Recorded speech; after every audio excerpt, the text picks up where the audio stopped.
అయితే గడిచిన ఒక 15 నెలల కాలం 14-15 నెలల కాలంలో నేను మంత్రిగా స్వీకారం చేసిన తర్వాత ఇవాళ మంత్రిగా నేను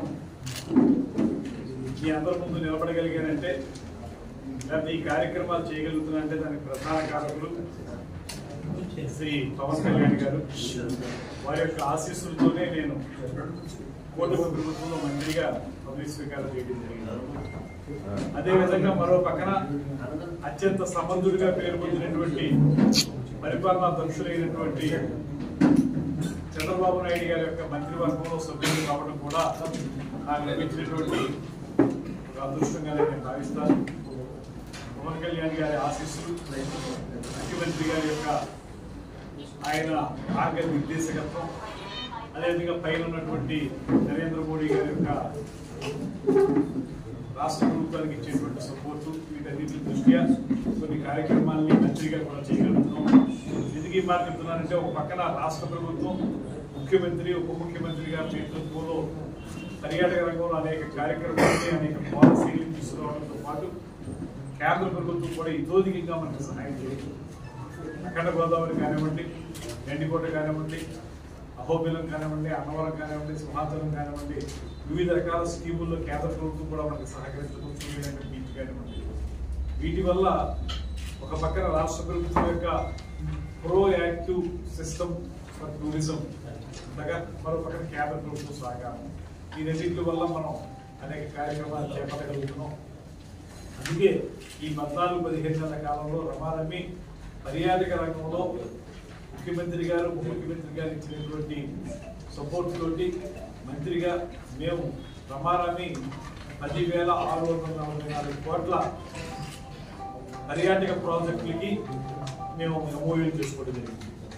3 ప్రాంతాల్లో విశాఖపట్నం, విజయవాడ, ఈ మధ్యనే తిరుపతి, ఈ 3 ప్రాంతాల్లో కూడా పెట్టుబడిదారుల యొక్క సదస్సులను ఏర్పాటు చేసి వారిని ఆకర్షించి ఏ రకంగా ఈ రాష్ట్రంలో పర్యాటక వృద్ధి జరగడానికి అవకాశం ఉందనేటువంటి మాట వారికి చెప్పి వారందరినీ కూడా ఇన్వాల్వ్ చేయడం జరిగింది.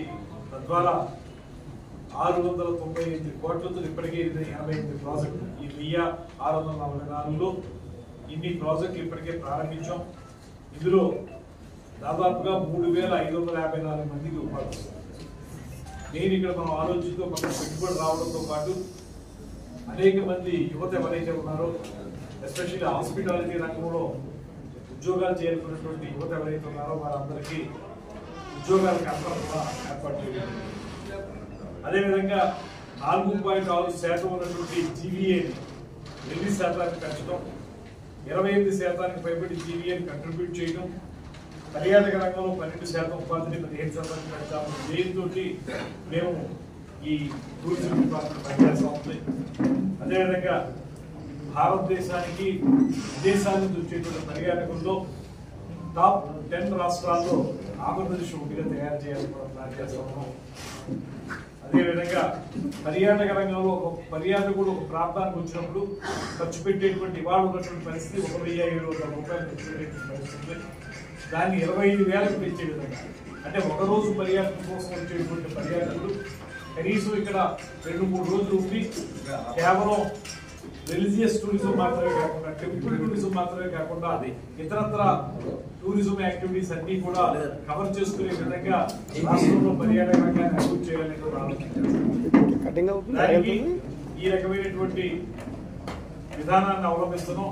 ముఖ్యంగా దీనికి సంబంధించి ముఖ్యమంత్రి గారు ఏదైతే టూరిజం సెక్టార్ కి ఇండస్ట్రీ స్టేటస్ ఇచ్చారో, ఇండస్ట్రీ స్టేటస్ వల్ల వచ్చేటువంటి ఉపయోగం ఏంటంటే పర్యాటక రంగంలో ఏదైనా ప్రాజెక్ట్ పెట్టినప్పుడు ఆ ప్రాజెక్ట్ కి సంబంధించి పవర్ టారిఫ్, అదేవిధంగా ఎస్జిఎస్టీ, అక్కడ మన స్టేట్ గవర్నమెంట్ కలెక్ట్ చేసేటువంటి జిఎస్టీ, ఇవి పూర్తిగా రియంబర్స్మెంట్ చేసే విధంగా, అదేవిధంగా వాళ్ళకి ఇతరత్ర ఇన్సెంటివ్స్ ఇచ్చే విధంగా, ఎక్కడ ల్యాండ్ ఉందో వారి ల్యాండ్ ని పార్సిల్ ఐడెంటిఫై చేసి ఇక్కడ మేము ప్రాజెక్ట్ నిర్మిస్తామని చెప్తే ఆ ల్యాండ్ పార్సిల్ కూడా వాళ్ళకి ఇవ్వడం, కొత్త పర్యాటక పాలసీ 2024-29 పర్యాటక పాలసీ తీసుకురావడం, ఇవన్నీ కూడా ముఖ్యమంత్రి గారి చొరవతో రాష్ట్రానికి లభించినటువంటి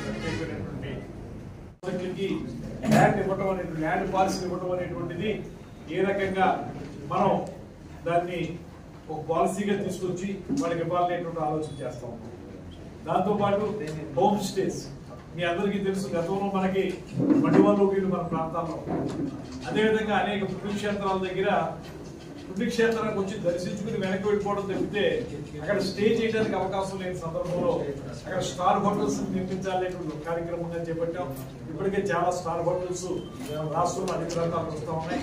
దాంతోపాటు ఇమీడియట్ గా హోమ్ స్టేస్ ఏర్పాటు చేయాలి.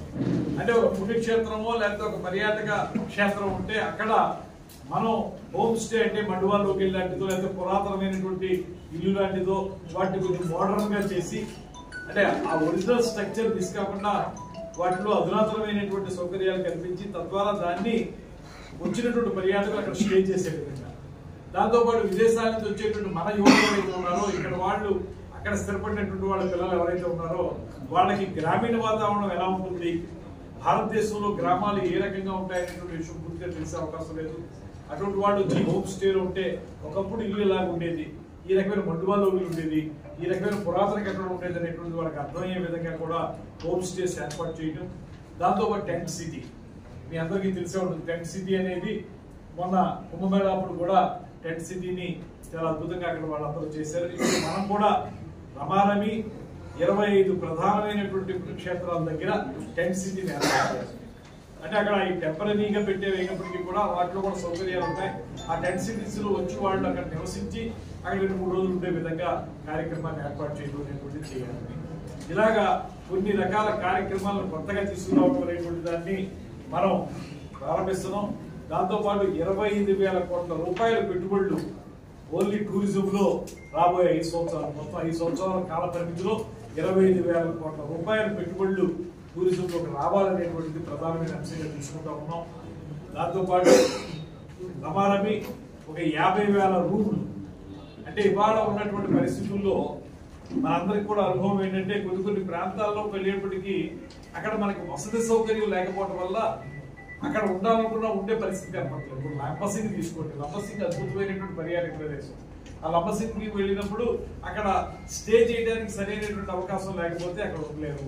అదేవిధంగా ఇతరత్ర ప్రాంతాలు శ్రీశైలం, అదేవిధంగా ఇతరత్ర మనకి ఏవైతే పుణ్యక్షేత్రం ఆ ప్రాంతాల్లో ఒంటిమిట్ట, ఇవన్నీ చోట కూడా మీకు సరైనటువంటి వసతి సౌకర్యం లేకపోవడం వల్ల ఇబ్బంది వస్తుంది. కనుక మొత్తంగా మనం ప్లాన్ చేస్తున్నది ఒక పక్కన స్టార్ హోటల్స్, ఒక పక్కన రిసార్ట్స్, పక్కన హోమ్ స్టేస్, ఇంకో పక్కన టెంట్ సిటీస్, ఇలాగా ఒక 50,000 రూముల్ని 5 సంవత్సరాల రూములు తయారు చేయగలిగితే వచ్చినటువంటి పర్యాటకులు ఉంటారనేటువంటిది ప్రధానంగా తీసుకోవడం. ఇప్పుడు రాజమండ్రి కోసం ప్రధానమైనటువంటి అంశం చాలా కాలంగా హేవలాక్ బ్రిడ్జ్ ని లేదా పుష్కర్ ఘాట్ ని మనం అధునాతనంగా తయారు చేసి ఓ పర్యాటక ప్రాజెక్ట్ గా తయారు చేయాలని, అక్కడ ఏదైతే మనకి బ్రిడ్జి లంక ఉందో ఆ బ్రిడ్జి లంకలో మనం కొంత పర్యాటక పరమైనటువంటి టెంట్ హౌసెస్ ఏర్పాటు చేసి వచ్చేటువంటి పర్యాటకులకు బోటింగ్ కానివ్వండి, కడియం నర్సరీలు అందాలు చూపించడం కానివ్వండి, ఎడదవోల్లో కోటసత్యం టెంపుల్ దగ్గరికి లేకపోతే అక్కడ బోటింగ్ తీసుకెళ్ళడం కానివ్వండి, ఇక్కడ మనం పుష్కర్ ఘాట్ బాగు చేసుకోవడం కానివ్వండి,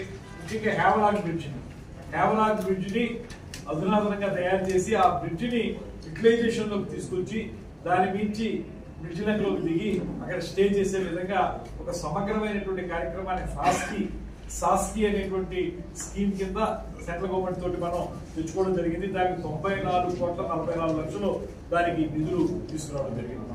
ఇప్పటికే ఒక 2-3 అందులో కాంపోనెంట్స్ కి టెండర్లు ఫైనలైజ్ అయ్యి పుష్కర్ ఘాట్ ని డెవలప్ చేసే కార్యక్రమం ఆల్రెడీ ప్రారంభమైంది. హేవలాక్ కూడా టెండర్ ఫైనలైజ్ అయింది, దాన్ని కూడా చేస్తాం. బ్రిడ్జ్ లంక కూడా చేసి దాన్ని మొత్తంగా కేవలం రాజమండ్రి వరకు మాత్రం పరిమితి కాకుండా రాజమండ్రి, కడియం, అదేవిధంగా నెడదవోలు ఈ 3 ప్రాంతాలని కలుపుతూ ఈ సాస్కి ప్రాజెక్ట్ కింద అఖండ గోదావరిని అభివృద్ధి చేయాలనేటువంటి ఆలోచన చేస్తా ఉన్నాం. అదేవిధంగా గండికోటలో కూడా గ్రాండ్ క్యానియన్ ఆఫ్ ఇండియాగా పేరు పొందినటువంటి గండికోట, ఆ కోటని అద్భుతంగా తయారు చేయడానికి కూడా మనకి అమౌంట్ శాంక్షన్ అయింది.